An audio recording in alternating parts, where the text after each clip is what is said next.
लागि एउटा safety type छ। एउटा बोट म ह्यान्डल गर्छु भने अर्को बोटमा छ डायमन्ड भाइ, अर्को बोटमा छ बाबा भाइ।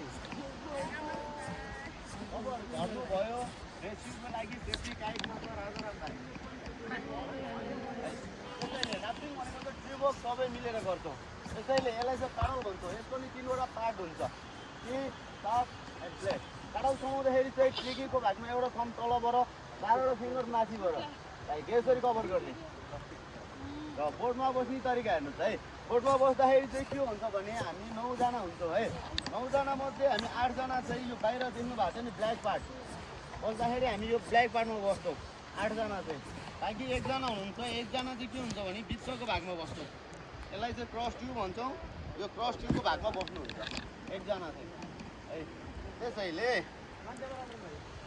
बोटमा बस्दाखेरि चाहिँ यहाँ एउटा ब्ल्याक स्क्याच हो, खुट्टा लक गर्ने र बस्दाखेरि चाहिँ हामी यसरी बाहिर ब्ल्याक पार्टमा बस्छौँ। राफ्टिङ गर्नुभन्दा अगाडि केही 2-3वटा कमान्डहरू छ, त्यो चाहिँ हजुरहरूले फलो गर्नुपर्ने। फर्स्ट कमान्ड छ अल फरवर्ड। अल फरवर्ड भन्दा के अगाडि त अगाडि सार्नुपर्छ, अगाडिबाट पानीलाई पछाडि फाल्ने, बुझ्नुभयो? ओके, अल फरवर्ड भन्दा उतापट्टि साथी हुन्छ, साथीसँग आई कन्ट्याक्ट हुनु पऱ्यो, same timing same रिदममा।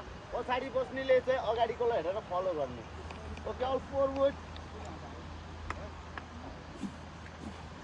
Okay, stop. Stop भनेपछि प्याडललाई थाइमा राख्ने र प्याडलभन्दा माथि गएर हात बगेर रोक समाएर बस्ने। सेकेन्ड कमान्ड छ all back paddle. All back paddle भन्दा के अगाडि त त्यसकै अपोजिट, जस्तै पछाडिबाट पानीलाई अगाडि फाल्ने, all back paddle. Okay, stop. Stop भनेपछि फेरि सेम पोजिसनमा आउने। थर्ड कमान्ड छ अल फरवर्ड फरवर्ड फास्ट।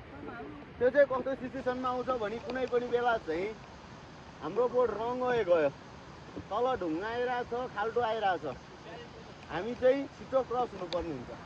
त्यतिखेर भन्छौँ अल फरवर्ड फरवर्ड फास्ट। भन्दा चाहिँ के गर्नु पऱ्यो त छिटो चलाउनु पऱ्यो है। अघिको भन्दा अलिकति क्विक हुनु पऱ्यो, छिटो। Okay, all forward forward fast. Okay, stop. फेरि सेम पोजिसनमा आउने। लाइक सेफ्टी कमान्ड छ। कुनै पनि बेला चाहिँ हामी यतिको प्याडल गर्दा पनि भनेको ठाउँमा पुग्नु सकिन्न।